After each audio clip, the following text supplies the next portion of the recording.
Assalamualaikum warahmatullahi wabarakatuh. Jadi ngene lur, nembe bae baru saja Didi dapat chat udah chat anggo ngechat tuh mau do. Tapi chat ke SMS melalui messenger Facebook. Isinya emang kan lur, isinya begini lur ya. Mandi kan mau hilang hilang. Assalamualaikum Kang. Waalaikumsalam. Mau tanya kalau di SLC kita dapat jobnya budidaya, apakah pas kerja di lapangan dapatnya budidaya juga sesuai SLC atau tidak? Mohon pencerahannya. Lah emangnya aku nek Ustadz kurang pencerahan. Jadi ngene Mas, tak jelas nih ya. Sebenarnya itu orang mesti yang sampean oleh SLC neng budidaya orang mesti kayak abaikan sing awut-awutan kening guri abaikan ya background emang sengaja tak gawe ngene lah. Jadi aslinya itu ya SLC itu orang bisa jadi patokan. Jadi aslinya itu SLC itu tidak 100% bisa jadi patokan, walaupun harusnya kita mematuhi dengan SLC, begitupun sebaliknya pengguna pekerja juga ya kan. Tapi karena gini Mas ya, karena di Korea sendiri itu orang Korea itu banyak cabang-cabang usahanya Mas. Cabang ngerti ora Rika? cabang di sini bukan cabang pohon ya Mas ya, maksudnya itu cabang usaha Mas, usaha ya. Jadi walaupun di situ ada yang sikjang ataupun juga tambak budidaya, sampean itu tidak mesti dan tidak menjamin kerjanya di tambak Mas ya. Tapi ucapan ini bukan sesuatu yang menakut-nakuti, bukan. Ya mudah-mudahan takdir berkata lain ya Mas ya. Mudah-mudahan sampean mendapatkan sajang yang wabebol ya, baiknya gak ketulungan gitu loh. Jadi ketika ditulis di SLC itu apa namanya, di yang sikjang ditambak, sampean langsung jelek ditambak ya kan, dengan gajinya yang fantastis sekarang.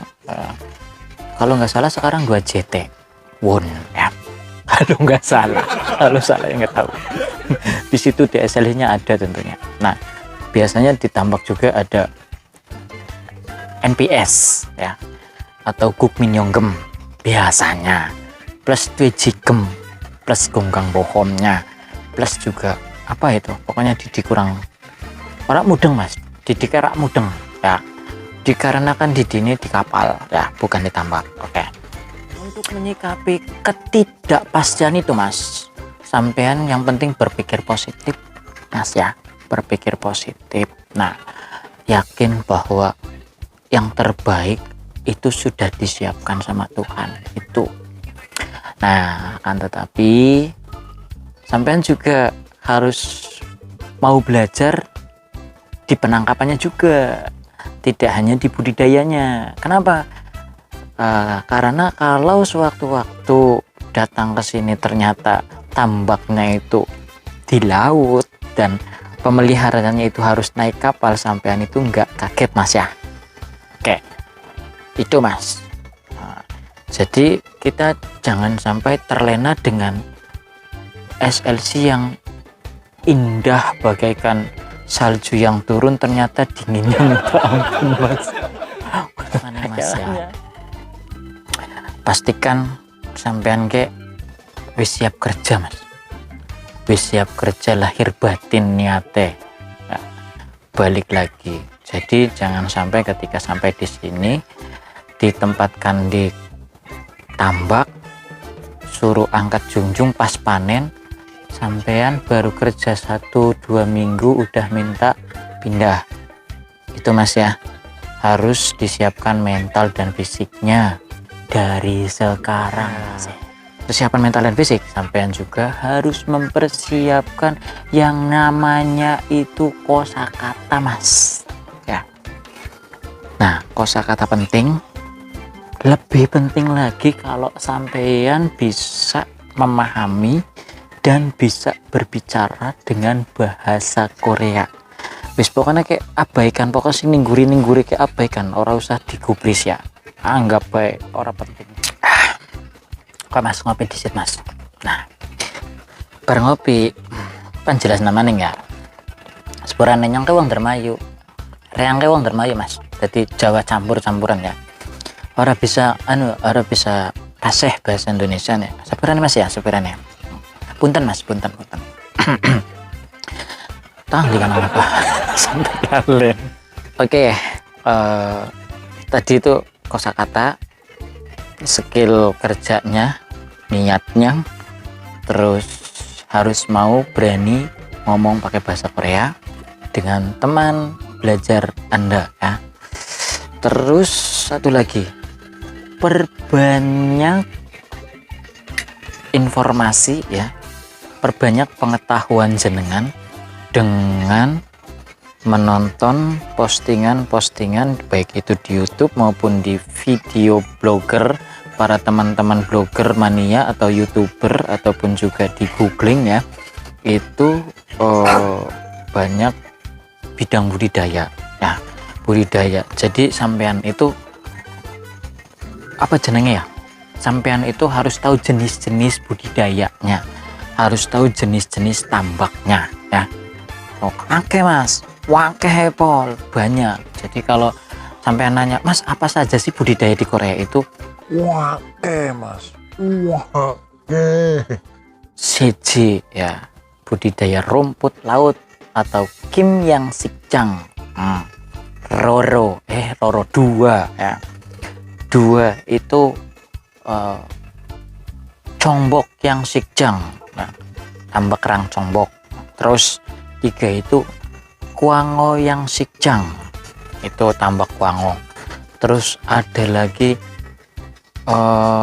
apa namanya, Canglo Yang Sikjang, itu tambak sidat, atau Hanago Yang Sikjang, itu tambak sidat juga. Terus banyak sih, Didi nggak hafalin satu-satu ya, maklum faktor U mas, faktor U. Lain Anda perbanyak pengetahuan tentang informasi yang sikjang atau pertambakan perbudidayaan, sampean juga harus perbanyak informasi dan pengetahuannya tentang pekerjaan di kapal, jenis-jenis kerjaan di kapal, kalau perlu caranya ya, caranya kerja di kapal, seperti yang Didi pernah buat videonya itu, cara kerja di kapal tombal itu Didi pernah buat ya, atau kalau enggak nanti Didi lampirin linknya di kolom deskripsi. Oke. Selanjutnya setelah Anda pelajari dan minimal mengetahui dari jenis-jenis kerjaan di kapal, ada hanggang-mang atau peng-peng, ada jujamang, ada tatcamang, ada tombal, ada caken camang, ada apa lagi ya, yang nakji anyo, ojingo naksi, jadi kapal pancing cumi ya.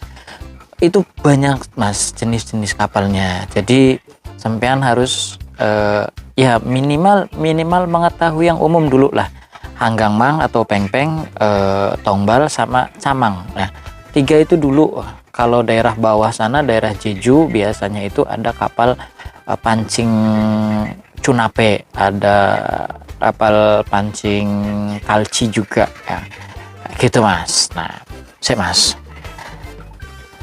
jadi di situ masnya kalau sudah mempersiapkan itu semuanya, masnya juga harus belajar budaya Korea mas ya, belajar budaya Korea. Salah satunya budaya salam di Korea, cara memberikan salamnya ya. Terus juga orang Korea itu biasanya menanyakan umur terlebih dahulu ya, nama dan umur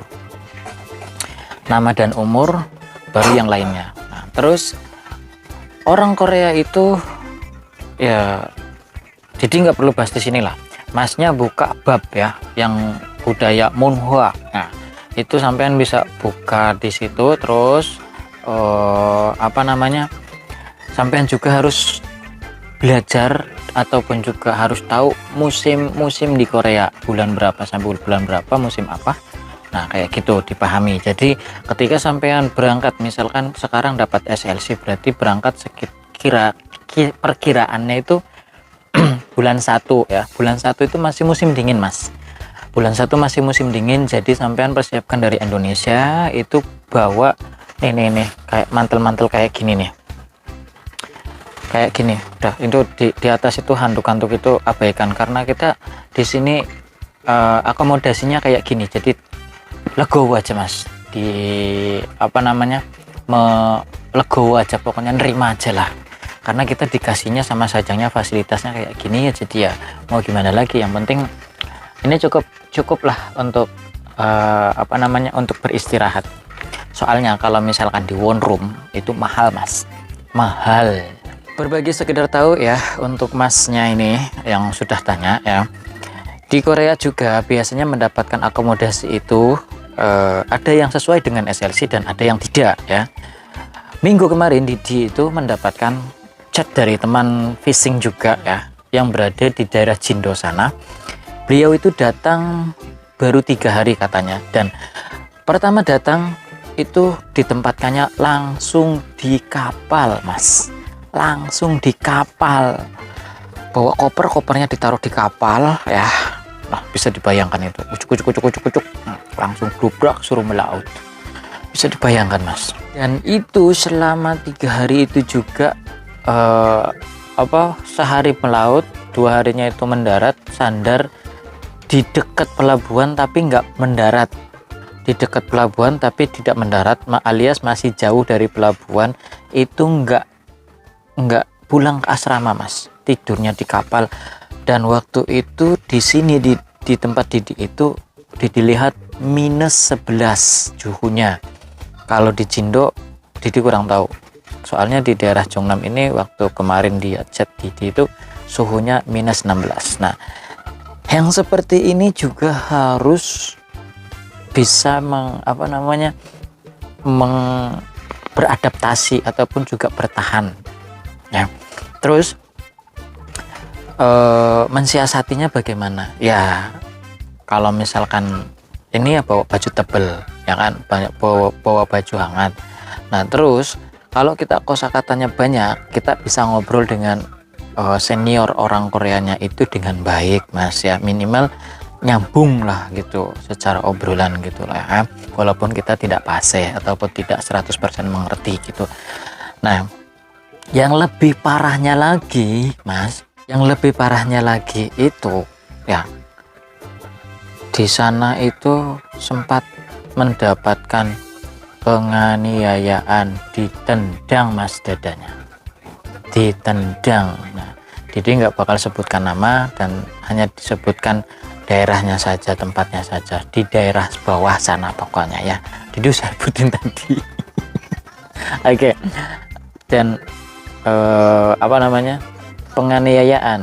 Nah, terus Didi tanya, selain Didi dapat aduan kalau dia dianiaya, Didi juga harus tahu sebabnya dia dianiaya itu apa dan bagaimana ya. Dia jawab, karena saya mabuk laut mas, alias molmi. Oh pantas. Jadi satu pesannya, ketika teman-teman mau ke fishing, apalagi di penangkapan dan di budidaya pun, harusnya ini siap siaganya sama ya. Nah itu harus berusaha melawan mabuk laut ya. Entah itu dibiasakan di Indonesianya itu berlayar, kapal lokal nelayan di Indonesia itu kita belajar berlayar gitu loh. Bilang saja kalau misalkan kita mau kerja tanpa dibayar misalkan di situ, yang penting kita dapat ilmunya gitu, supaya kita nggak mabuk laut misalnya gitu, misal ya. Atau minum obat gitu, persediaan dari Indonesia kalau misalkan ini. Karena di sini tuh kita kalau awal-awal itu kita tidak masih canggung gitu, minta obat sama sajang itu masih canggung kayak gitu. Nah yang mabuk laut itu ada 2 jenis ya. Ada yang memang membuat badan kita itu lemas sama sekali sampai tidak bisa bekerja, ada yang masih bisa bekerja. Jadi usahakan walaupun kita mabuk laut selemas apapun, kita usahakan tetap bekerja, karena yang lain itu kerja gitu loh, kecuali kalau kita memang sudah tidak kuat dan yang lainnya menyuruh kita istirahat gitu loh. Karena kita tidak kuat, biasanya orang Korea pun, seniornya siapapun, negara manapun itu pasti mempunyai hati lah ketika kita sudah memang tidak berdaya, untuk berdiri saja kita lemas gitu loh. Biasanya suruh istirahat, karena Didi pernah ngalamin satu kali ya. Oke, kita baru saja Didi bahas ya videonya tentang pengaduannya masnya. Itu sebenarnya pencerahan apa pengaduan nggak taruh ya. Didi bukan apa tempat pengaduan, Didi bukan tempat mencerahkan, hanya berbagi informasi dan sharing-sharing aja. Tidak ada unsur menggurui ya, hanya berbagi informasi sekali lagi. Dan pesannya untuk masnya, jangan negative thinking, tetap positive thinking. Semangat selalu, semoga sukses selalu menyertai Anda. PMI Korea bisa.